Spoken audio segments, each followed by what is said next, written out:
very seldom. That's why when you go to a church, who do you see that are leading? Elders, right? Elders meaning older. Because I've been to a church where the chairman of the board is 18 years old. You know, there's all these people there, they're professors there, but he's 18 years old. And he's the chairman of the board. And they already know he's going to pastor someday. But, you know, that's heavy anointing. But that is more the exception rather than the norm. When you deal with younger people, you will see an inconsistency. Now, how do we define maturity? Of course, maturity is the ability to take responsibility for your action. Okay? I'm going to pause at that. Let's go open in prayer.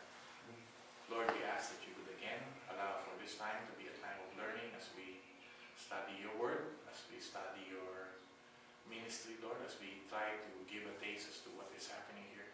We ask that you would watch over us as we continue on in Jesus' name. Amen. Okay, definition of maturity. Can someone give me a definition? What do you think is maturity?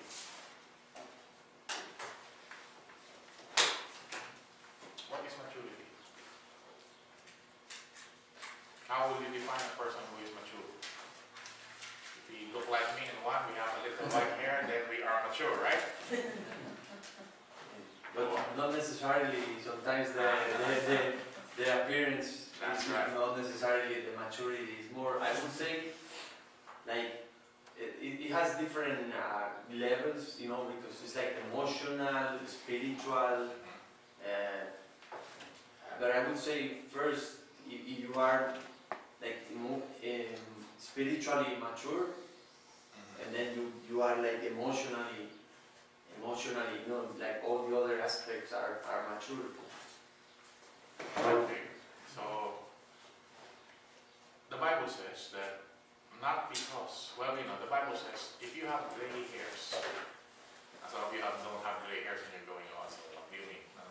But the Bible says if you have gray hairs and you acquire them in godliness, you know, meaning that you did ministry and, you know, these were acquired from righteousness. I think that's the correct word. Then that is a crown. Okay, so there's a how do you say? There is a what do you say? A caveat or a condition. If you acquired it by you know, boisterous living, then that's a whole different thing. See? So not necessarily because they have white hair, that's a crown of righteousness. I think we have one of those sermons, I don't know if you were there, where I said to you guys, I know I have white hair. I'm looking at myself, and I have white hair. When I started as a pastor, I did not have white hair, but now I do. Okay? Now, some people are saying, you know, just take some black dye, or you know, people said even blonde yourself. You know? Can you imagine me being blonde? You know? I'm going to. The first thing I tell a girl when I was single, one of my lines is, you know what? You look yours because you know I'm Asian, so there's a lot of Asian women, right? And Asian women normally have long black hair, or they dye them blonde, or they highlight and all that. As soon as they highlight, I would say, you know, what the heck is your problem? What do you mean? You know, look at yourself in the mirror. You look good. You know, why do you have to put rust, you know, in your hair? In Tagalog, why do you put kalawang in your hair? You know, I mean, you look good already. So, but I've never wanted myself to color my hair. In fact, one time there's a punk concert. We were young, 18 years old, so we went to a punk concert, punk party, and now people put blue or green or, you know, they comb their hair everywhere. And I came in and I said, how, this is a punk concert. So my clothes are punk. Yeah, but why don't you do anything with your hair? My hair is black. That was my stand. Everyone is, you know, red, green, blue, you know, the Devo was singing, you know, everybody, it's a good black. I don't care. You know. But yes, maturity in appearance. That will also allow you, if you are working, if you are a consultant, that will also allow you to charge a little bit more. Because you have white hair. I don't know what it is. People, I see these people with white hair, you know, they can charge more as consultants. However, to some people, it really doesn't matter. White hair means that you're probably not as energetic and that kind of stuff. So that's the first thing you see when we talk about maturity. We talk about appearance, right? Okay, what's the next one? How do you think you would define maturity? I think like emotional, because you know, like you said, like teenagers or like young people, they are like very emotional, you know, like very they easily like high or down. See, like emotional. So, but a mature person is more stable. Okay, but that's true. Normally a mature person is more stable. But didn't you notice as soon as you add a person who is older or more mature, you start adding alcohol or drugs and all that maturity can be gone. So I define maturity as this: maturity or mature people are people who can handle responsibility. Right? Remember that. Maturity is something that corresponds to the person's ability to handle responsibility. As soon as a person, and this evening I told my son, anak, please go, because I'm preparing to go to church, I said, please go and charge my cell phone. Well, you know, he was playing his basketball in the living room, but he was saying, yes, Dad, okay, but it's okay. And then he plugged it in. So now I'm ready to leave, right? I go look at my phone, and my phone isn't charging. But of course, the USB plug is there, but it's not in all the way. Okay, so this evening I told my son, what do you think I would do to you if I were your boss and I told you to do that, and then I saw my phone and it's not charging? What do you think I would do to you? And my son is smart. He says, I'll be fired. I said, okay, so let's now reverse the situation. I said, what if I needed the phone? I'm supposed to take a phone call. I missed the phone call, and so because of that, I am fired. Will that affect you? I said, obviously not. It won't affect you because all you need to do is dribble your ball and you will be able to grow. You know? You just dribble your ball and you will be fed and you will grow and you will have clothes and you will have money to eat at your school. Your expenses will be paid. You know? Even if I don't make any money, you know, you are able to support yourself. And you are able to go mature and, at age 12, I'm pretty sure you can do whatever it is you need to do to make a couple $1,000 a month to support yourself.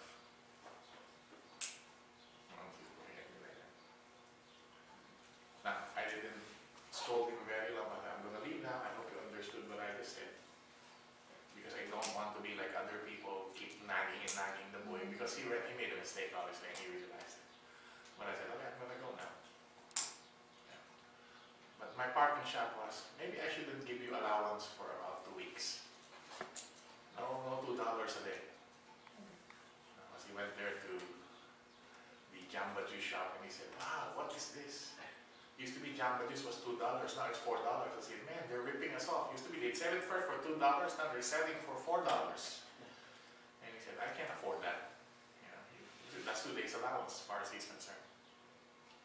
So I said, well, maybe if I don't give you an allowance, then you have to eat whatever they offer you. You're not going to go across the street to 7-Eleven or to the burger place and you cannot eat whatever you want.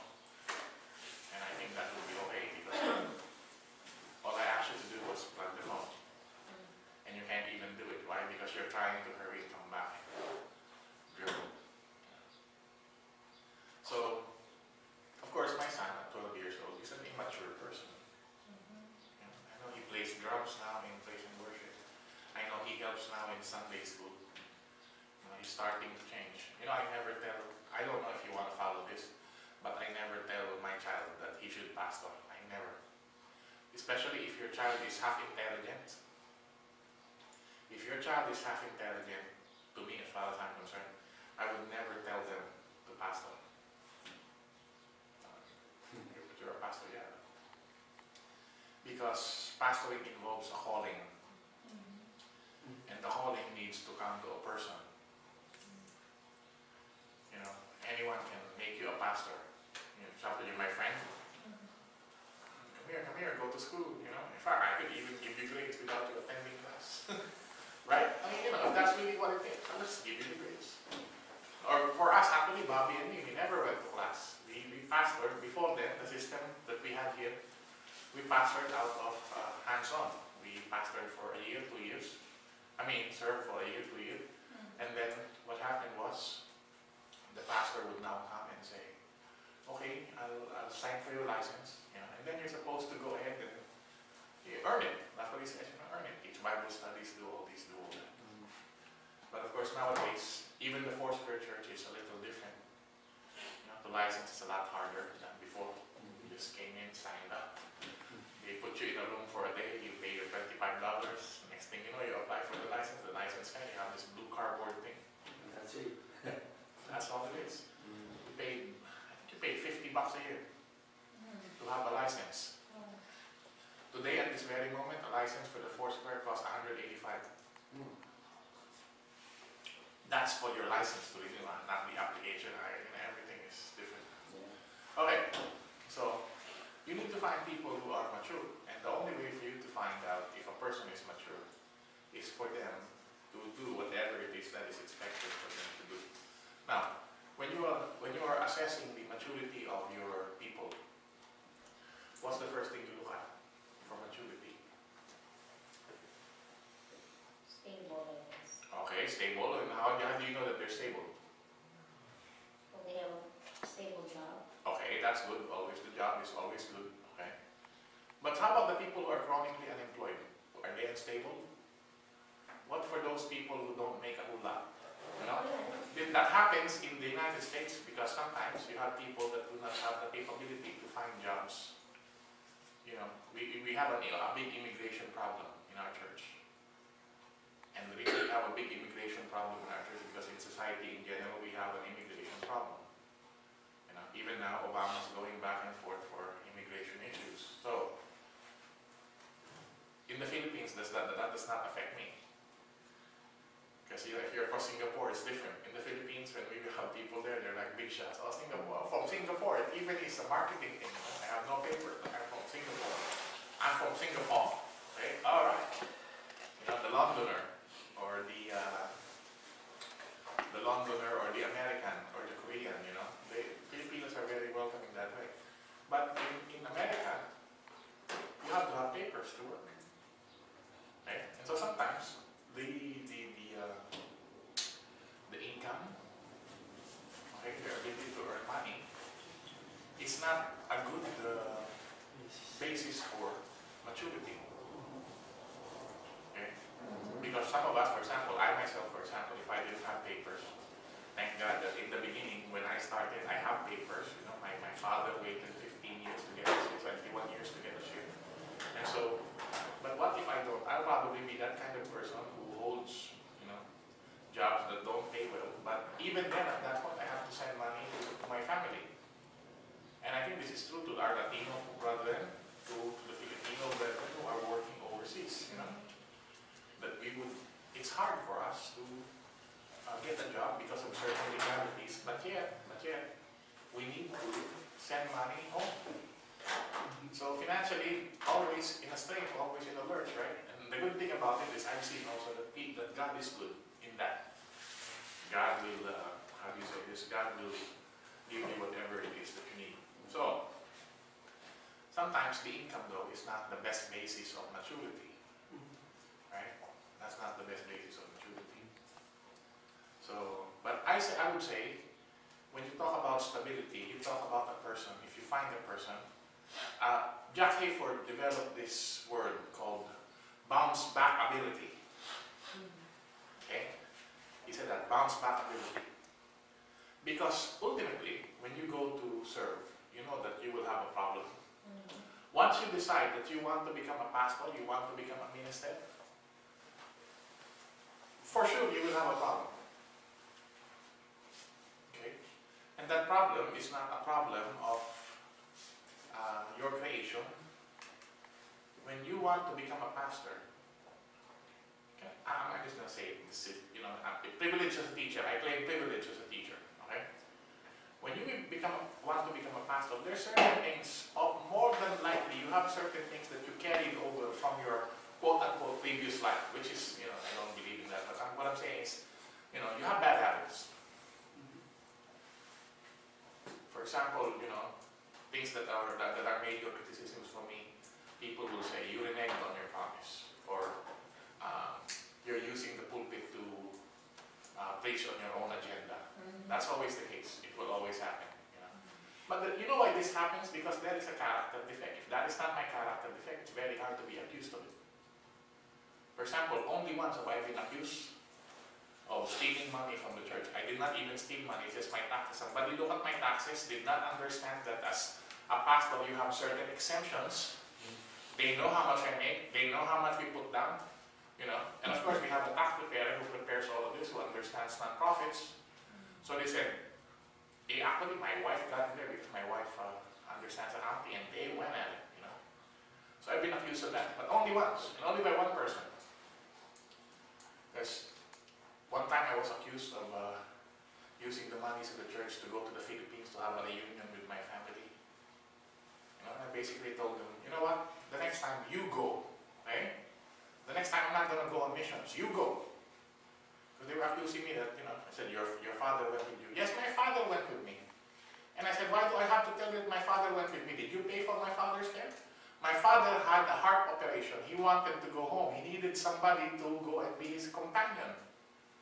So when they heard that I was flying to the Philippines, they said, we're going to fly with you.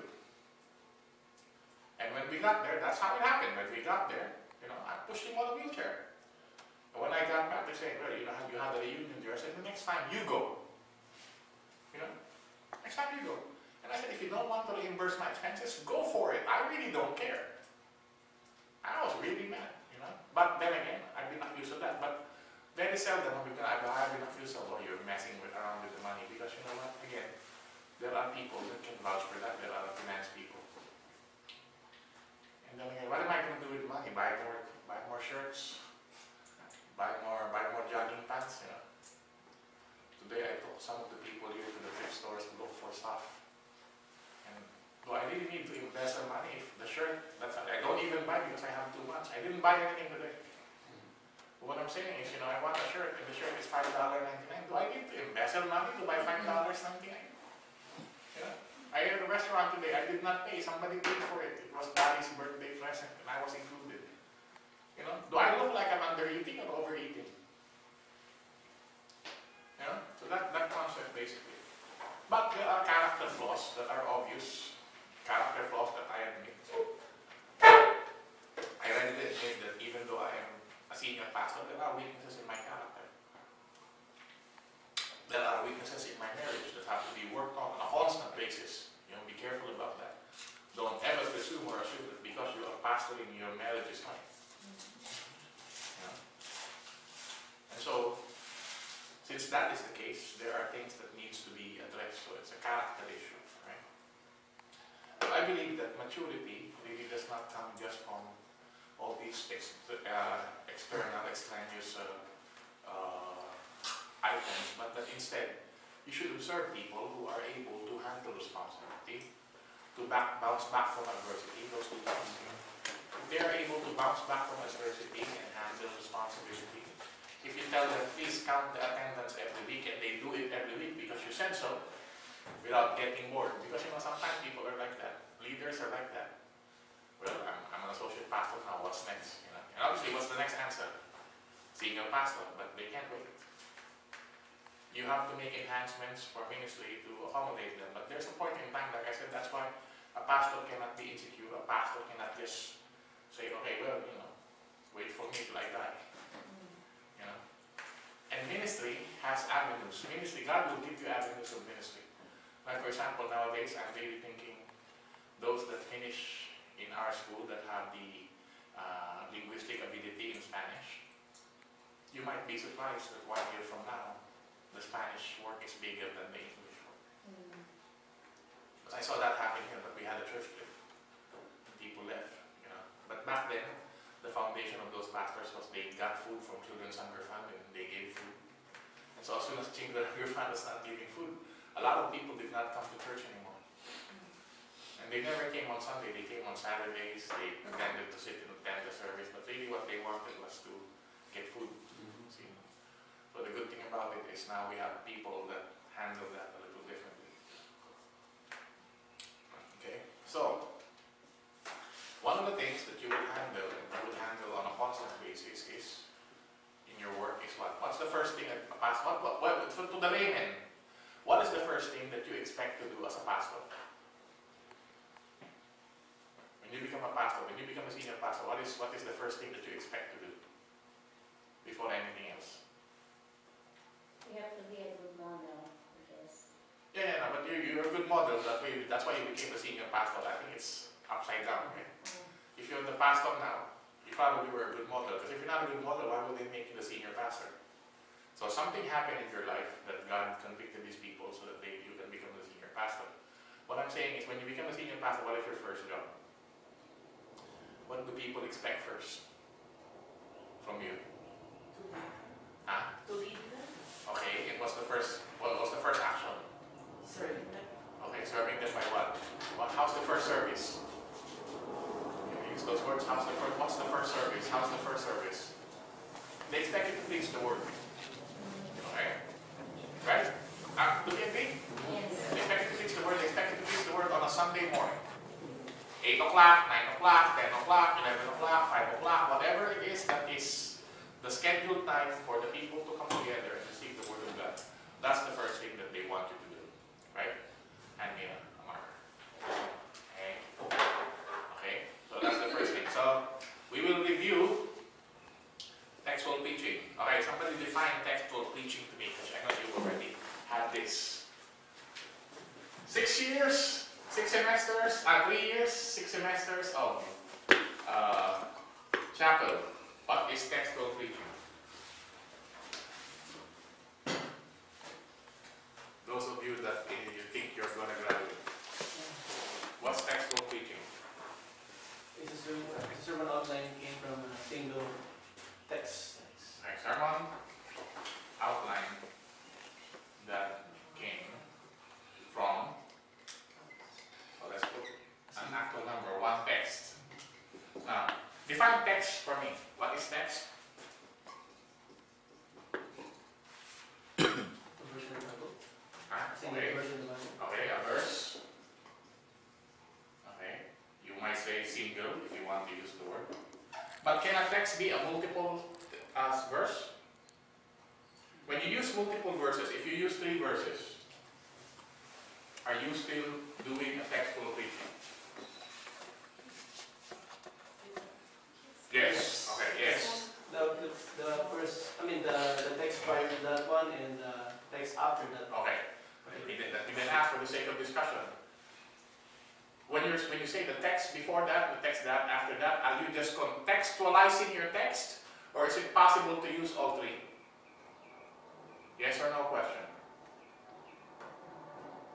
Yes, it is. Yes it is. Okay. Yes it is. Because a textual preaching is really what? Really, okay, a textual preaching is really a mini expository. Make sense? Has it ever been presented to you that way? Yes, that makes sense. Okay. Alright? A textual preaching is really a mini expository. Alright? Now, as the senior pastor of the church, I'm going to erase that, okay? Copy it if you want. Because, if you have an exam, sometimes these things are asked of you. Alright, so the job of a pastor is to preach the word. Okay?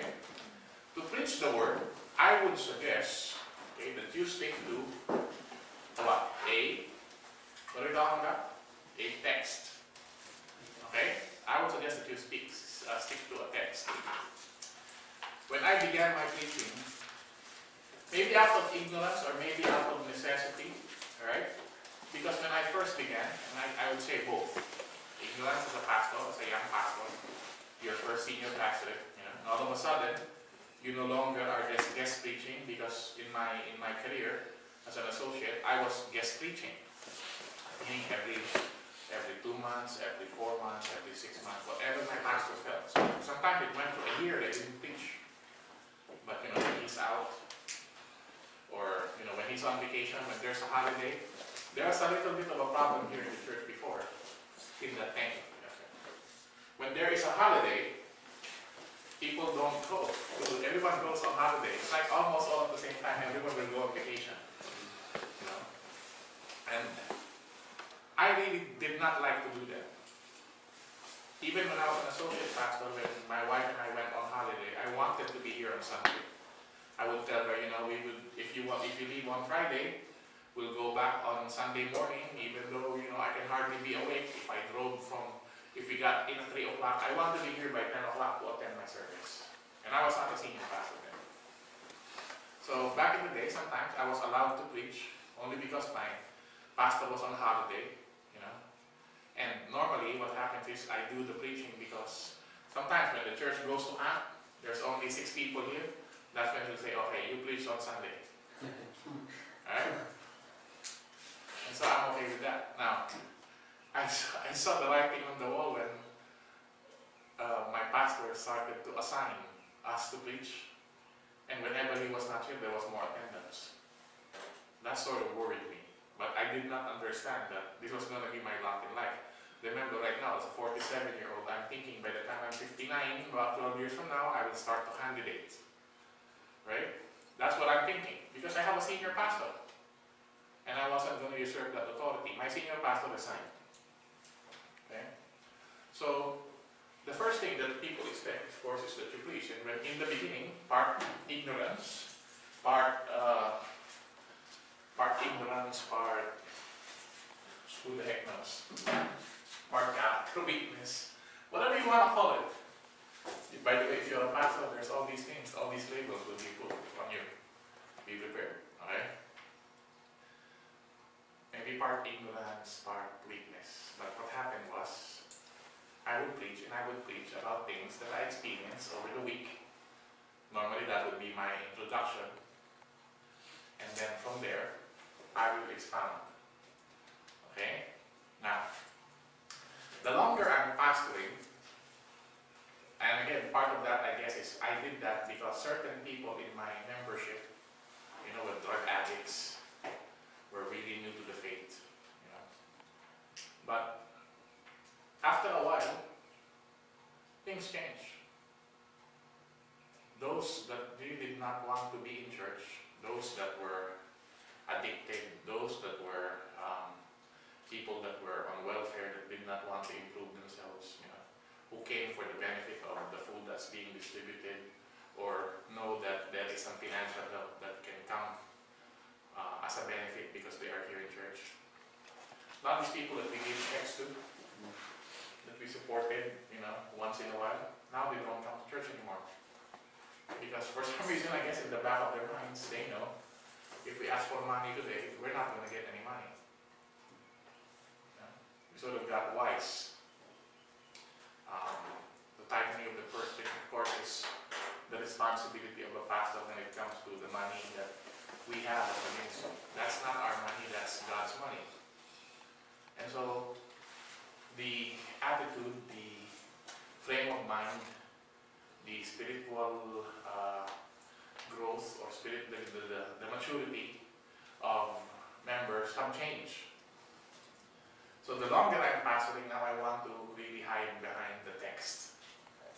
That's what I want to do.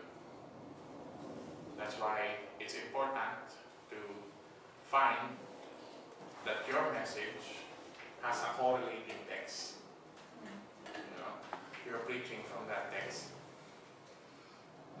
It's also part of my experience that your experience, your training, your conviction is not worth nothing. There is a certain worth to it, but without the proper backing of Scripture, a lot of times you as a pastor can get lost in the train of thought of delivering the messages that you have to deliver on a week-by-week basis. Teaching in a class on an hour-by-hour basis is much like preaching on a Sunday-by-Sunday basis. Okay? Say, for example, I come in here today and then I start teaching you, let's see, let me teach you Hebrew. Okay? Hebrew. Okay, so I start going, I'm teaching chapel and I start going, okay, repeat after me, Aleph, Bet, Gimel, Dalet, Hey, and you're going, why are you doing that? This is not a Hebrew subject, yeah? And then of course, when I come in, I want you prepared. That's why I give you the books, I tell you, I telegraph where I'm going to go. It's my insistence that you read the books, okay? Because I try not to teach the books. The books should teach you. That's one thing. But I don't want to be that kind of teacher that says, read the books and learn, yeah? So I want to be over and above that. Okay. So that being said, if I teach Hebrew, it's not appropriate, right? So, what does a teacher do? In any kind of teaching setting, whether it be in Bible school, in church, in Sunday school, parents teaching your children, whatever it is, when a teacher teaches, there has to be a coherent group of ideas that you are following. Yeah? For example, you're teaching your kids, oh, we need to watch our language. Yeah? I know family, we need to watch our language. The father told the girl, hey, the little girl, why you keep saying oh man? Don't keep saying oh man, that's not good, because every time she doesn't like something, she will go, oh man, little girl, 5 years old. Oh man, okay, go to sleep now, oh man. And the father said, stop saying oh man. Why you keep saying oh man? Mommy says oh man. Okay? And that's true. Mommy says, oh man. And she picked it up and she basically said, oh, to express displeasure for anything, because I see my mom doing it, if I don't like it, all I need to do is follow, but for me to express my displeasure to my parents, I will say, oh man. See? Now, they're teaching about picking language, correct usage of language, but they did not have a coherent plan. See? Let's say, for example, I'm trying to teach here in Bible school, but you all know that I have 2 girlfriends, aside from a wife. Okay? How would that work? Right? Where is the credibility in that? Now, I understand if we go out and I teach, let's say, public speaking in a school, maybe I teach at a community college, that's different. Their morality standards are different. But in ministry, I have to have credibility in my life in order to be an effective teacher. I forgot who that singer was, but that singer was, he was the guy in, I forgot what that group is. But they were a good group, 2 women and 1 man. And when they sang, they sounded like they were 18 people. They were amazing. Okay? I forgot what that name is. I forgot the group. Anyway, he went on solo and he won Dove Awards. You know what a Dove Award is? That doesn't mean you smell good because you smell solo. Okay? Christian. Yeah, there you are. In Christian music, the pinnacle of Christian music is for you to win a Dove Award. And he did not win 1 Dove Award, he won 2. Okay? But I understand this man had an affair. Right? Had an affair. So he repented of that. That's the one thing, he repented of it. And he took his Dove Awards and gave it back. Now, secular TV started to call and ask, because to Hollywood, what do I care? You have 6 wives, but you sing good. Right? So he was asked, why did you return your awards? Well, see, there's a difference between Christian music and the Christian life. And he was of right mind, really. He just messed up. Some of us mess up, right? And let us remember, of course, those of us who are men, those of us who are women, we know that adultery is defined in Christianity as merely the thought of committing it. See? I don't have to have 2 girlfriends or 1 girlfriend on the side. I just have to be thinking it. See? So, he says, it's a different standard. I gave my awards back because I feel that I have let people down. And he goes, there's nothing wrong with the songs. The guy's going, there's nothing wrong with the songs. You still have the talent, you're still the same man that is able to deliver this wonderful music. And he said, but there is a difference. In what we do, we need to have a testimony and integrity. And I think that. He said, it's not that I will never win peace and don't feel that I will never recover. But if I win the next one, I am hoping that my life is not in shambles. Nasa liquid, right? It is like that. So it is very important. So that means that for us to preach, we need to have, like you're saying, as a pastor, you need to have a testimony. Well, before you become a pastor, that testimony better be there. Yeah. And like I said, some people are so quick to, that's the problem with Foursquare. We're so quick to lay hands on people, but we do not think about support.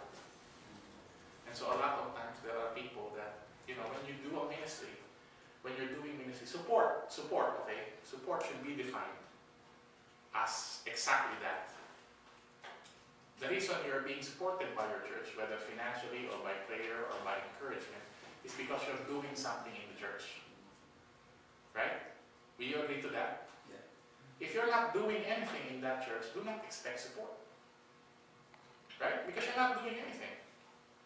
You cannot say, support me as a pastor when, the support level, for example, like when I started pastoring here, previous pastors came only on Wednesday nights and Sundays. Okay? But they expected full-time support. I figured that if I'm getting support, I might as well be here more often than that. Okay? So, if there is no accompanying availability, that doesn't work. Support is defined as exactly that. God is giving you support because you are doing work in God's kingdom. Okay? We're not saying, I want to become a pastor because, there's sad commentaries all over. I know a couple, they got married, they both have master's degrees. But because they have master's degrees, one pastors one church, one pastors the other. And so we ask, what happened to your doing ministry together as a couple? And she said, no, we studied for this. This is our careers. We have student loans. We both graduated from Fuller. So one is ordained in one church, one is ordained in another church. And I'm thinking, I don't know. Okay? So, with all these nuances, with all these differences, with all these things that affect a person and affects it in such a way that it affects the portrayal of one's character towards ministry. Okay, which we agree needs to be, right? I mean, if I'm a drunk, I should not be. That's why I'm sad sometimes. I know some pastors, they support single same-sex marriage, and they're still pastors of their churches. I cannot handle that. Some denominations are, there's a how do you call this? An olive leaf. Come back, come be with us. And I know the pastors, they're living with men in the church, and I know that that's their lover. But they don't admit this. Okay? And they support same-sex marriage. So, with all of that, you need a testimony. So, because the testimony of a person is normally not the type of a testimony that is all-encompassing and solid, because we are not wise. Right? We need to hide behind the text.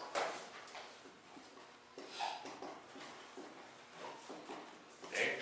I have no more time, but it's very hard to do with the time that we have, it's very hard to put in all the basis for the lessons. But here we go. I don't want to take too much of your break. That's why, when we make our outlines, what do we start with? What's the first item on your outline? Sermon outline. Did that first? Introduction. Huh? Introduction. Introduction? Huh? Next. The text, really? The date. Yeah, the date. Let's start with that. I'm asking the first one, right? What do you write on top of the page? Okay? Then what's next? The name. The name? The name. Okay. So the date will be whatever the date is.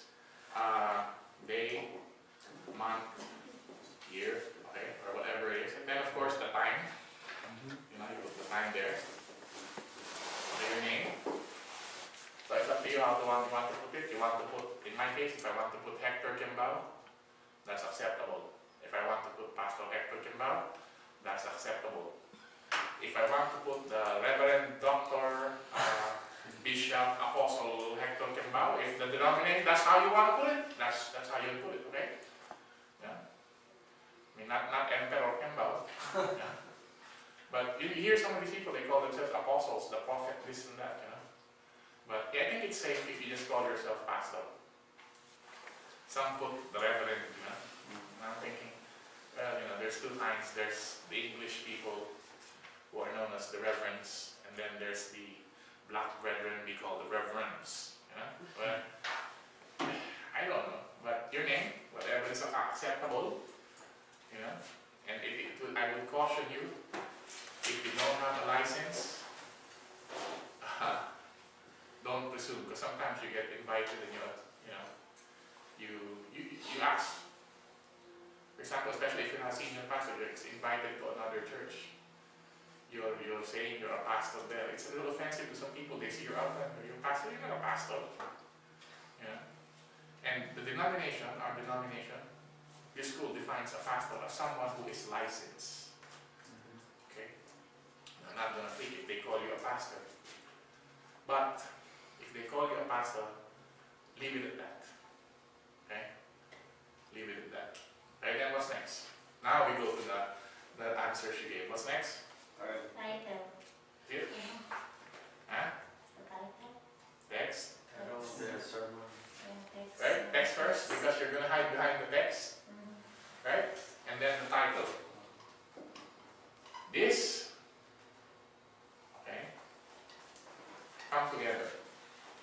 That's just for your information. It's like if you come to my church and it's the first time, for your information, today is Sunday, okay? We come together at this time, and my name is, okay? That's the thing. This part, you want to put the text first, and make sure that your text has something to do with the title. That's your first check in your sermons when you're doing textual preaching. That's why we call it textual preaching. If the text is about Samson, and your sermon is about Paul, see, you know where I'm going to go, right? You know, if I see something like that, I will come to you, whisper in your ear and say, go back to school. You know, I mean, it's just not, I know you're not going to do that, but you know, if your text is this, and then you find yourself preaching about another thing, the pastor is lost in his sermon. See what I mean? And if you're lost, how do you think your people will find? You are lost. Okay? So, remember that. These things jive. And then what happens? Your body. Okay? But we'll do that next time. Okay? So now you'll tell me the introduction, the body, the conclusion. Alright? And we'll define all of that. But, okay? These things have to agree. These things, intro, body, conclusion, all of these should agree with this. Okay? That's why you make an outline. That's why we don't just open our Bibles and flap our gums. See? Every time I preach, every time you've been to my preaching, there is an outline. Unless there is a program, like for example, the choir is singing, then the outline is the choir. Okay? But there is an outline. Why? Why is there an outline? Can someone give me a practical reason why? So people would follow. Okay, that's good. Maximize your time. So when people follow, that's true, time. People follow. Why do people need to follow? So you can understand. Which basically we're saying so that they will not be lost. You need an outline too, so you are not lost. And if you're preaching and you're lost, what do you think is going to happen to your congregation? They will be found? No, they will be lost. Okay? Next thing you know, somebody will say, get lost. That's not too good. Alright? These are the basics, right? These are the basics. And then you, who understand your Spanish, understand this. We have a different ministry from when you enrolled here. I saw that before. They started with 2, 3, continue on. The other day, there were 20 people, despite the fact We've had people who left because the food left. We have voodoo priestess, you know. We have all of that. And nowadays, okay, we have people and they're coming back. Why? Because I believe the persistence of ministry. We decided that we will do the same things that we are doing. We will teach. We will empower the congregation as best we can. And so we're seeing these things. Okay? And so take seriously your preparation. That's the first part of our textual preaching. So next week no one will preach. You know, I'll go and line you up again to do your preaching. But next week no one will preach. We'll finish this lecture on textual preaching. And I'm going to touch up a whole lot because some of you in about 6 months will not listen to my lectures anymore. You know, more than likely you'll go away and do whatever it is that God is calling you to do. And I believe that this is an important thing to have. You know, you have to now have this down lock. You know. And if you're called to speak, you know, well, they didn't tell you, you came in, they know you graduated from Bible school, they're talking about you as a pastor, they go, oh, Pastor Shea, let's ask him to preach. Either you have that prepared in your little notebook, or you have it prepared in your head. So that when you're asked to speak impromptu, you are not lost. Again, let's repeat it. I know you're thinking, how have you done that? Well,